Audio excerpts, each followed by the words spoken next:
দিকে নজর রাখতে হচ্ছে, কারণ সেখানে বাজি মাস্তানদের একেবারে দাপাদাপি শব্দ বাজিয়েই ফাটানো হচ্ছিল, তার প্রতিবাদ করা হয়েছে এবং তারপরই কপালে জুটলো মার। এমনকি বাড়িতে ঢুকে বাঁশ রড দিয়ে তাণ্ডব চালানো হয়েছে। বাড়ি ঘরের অবস্থা একেবারে শোচনীয়। ঘটনাকে কেন্দ্র করে এলাকায় এবার ধুন্ধুমার কাণ্ড।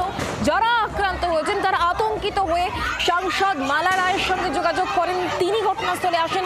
পুলিশে অভিযোগ করা হয়, দুজনকে গ্রেফতার করা হয়েছে।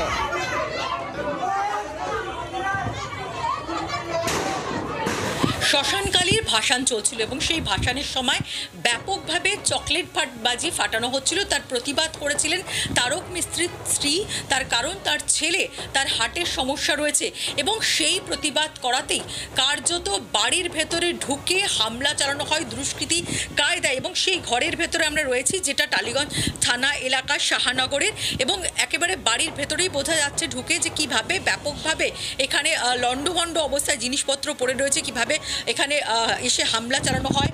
কাঠের বাটাম, বাঁশ সমস্ত কিছু নিয়ে এসে এই বাড়ির জিনিসপত্রে ভাঙচুর চালানো হচ্ছে। এখনও যে কাঠের বাটাম সেটা পড়ে রয়েছে।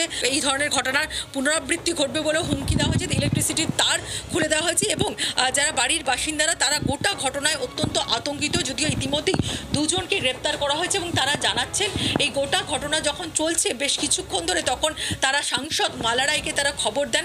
তিনি এবং পুলিশ আসে এবং গোটা পরিস্থিতি নিয়ন্ত্রণে আনে। ইতিমধ্যেই দুজনকে গ্রেপ্তার করা হয়েছে, কিন্তু যেভাবে এই বাড়ির ভেতরে ঢুকে দুষ্কৃতী কায়দায় হামলা চালানো হয়েছে, সমস্ত কিছু নষ্ট করে দেওয়া হয়েছে, তাতে এখনো পর্যন্ত কিন্তু এই বাড়ির বাসিন্দারা তারা রীতিমতো আতঙ্কিত। ক্যামেরা পার্সন দীপের সঙ্গে পিয়ালি মিত্র, জি24 ঘন্টা।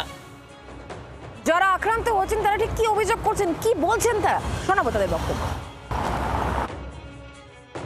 আপনাকেও কি মারধর করা হয়েছে? হ্যাঁ, আমাকে মারধর করা হয়েছে। হাতে শাঁখা টাকা ভেঙে হাত পাত মুচড়ে দিয়েছে। লাথি, কিল, চর, চুলের মুঠি ধরে শুয়ে দিয়েছে। আমার যাকে মেরেছে নাইটি ছিঁড়ে দিয়েছে। ওইটুকু বলার জন্য তার উপরে আর কি বাজি ফাটাতে পারবে। হ্যাঁ, বাচ্চাটা নিয়ে আছে, বাচ্চাটা একটু হার্টের প্রবলেম আছে, ছুটে ছুটে মারছো, বাচ্চাটার কষ্ট হবে, হাঁপিয়ে যাচ্ছে, এইটুকু বলা থেকে। সেই থেকে দৌড়ে এসে মারধর, আমরা ভয়েতে পালিয়ে এসেছি, বাচ্চাদের নিয়ে ঘরে ঢুকিয়েছি। এই মারধর করে দরজা লাথি মেরে ভেঙে, আমার এই ভাইয়ের বউ ওখানে ছিল, ওকে তলপেটে লাথি মেরে বেডরুমে ঢুকে খিল ভেঙে বেডরুমে ঢুকে গেছে। বাচ্চাটাকে সাইডে ভয়ে ঠকঠক করে খামাচ্ছে, ওকে তুলে ধাক্কা দিয়ে, বুকে ধাক্কা দিয়ে ফেলে দিয়ে তলপেটে লাথি মারছে। আশেপাশের লোক এরা কি সব পাশেই থাকে? আশেপাশে ওই তো গেটের উল্টো দিকে থাকে, আবার গেটের মুখে একজন থাকে।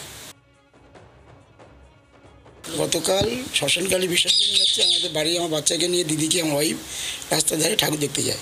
আমার বাচ্চাকে নিয়ে দাঁড়িয়েছিল, ওরা কিছু পাড়ার ছেলেরা ওরা চকলেটটা এদিকে ছুঁড়ে দিচ্ছে।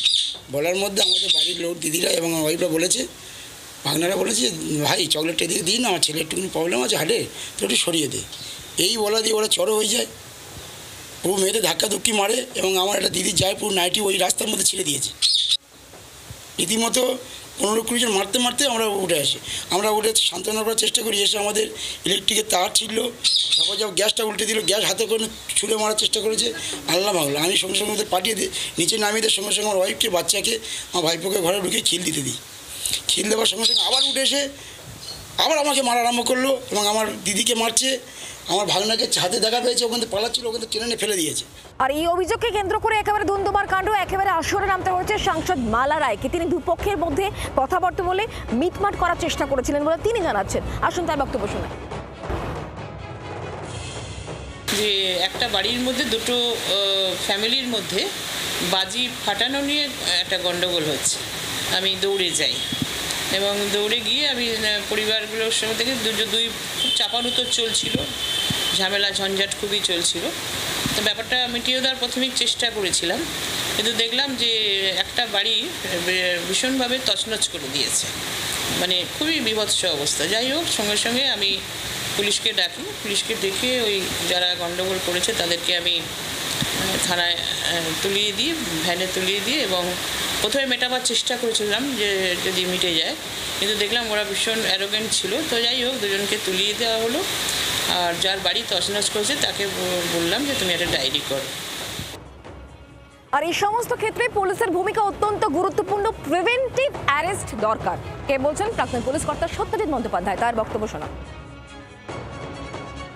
যখনই পুলিশ দেখবে কিংবা গন্ধ পাবে কিংবা শুনতে পাবে, গন্ধ মানে মারামারির গন্ধ, যদি শুনতে পায় কিংবা বুঝতে পারে কিংবা কোনো খবর আসে ইন্টেলিজেন্সের মাধ্যমে যে এইরকম ভাবে একটা মূর্তি বিসর্জন কিংবা নানাভাবে একটা বাজি ফাটানো নিয়ে ঝামেলা হচ্ছে, তার আগে স্টেপ প্রিভেনশন, অ্যারেস্ট কোথায়? অ্যারেস্টই তো নেই, কোনো লঘু ধারায় না, যেটা কেস করেছে সেই ধারায় কেস করতে হবে। সাধারণ মানুষের কাছে কি বার্তা পৌঁছবে?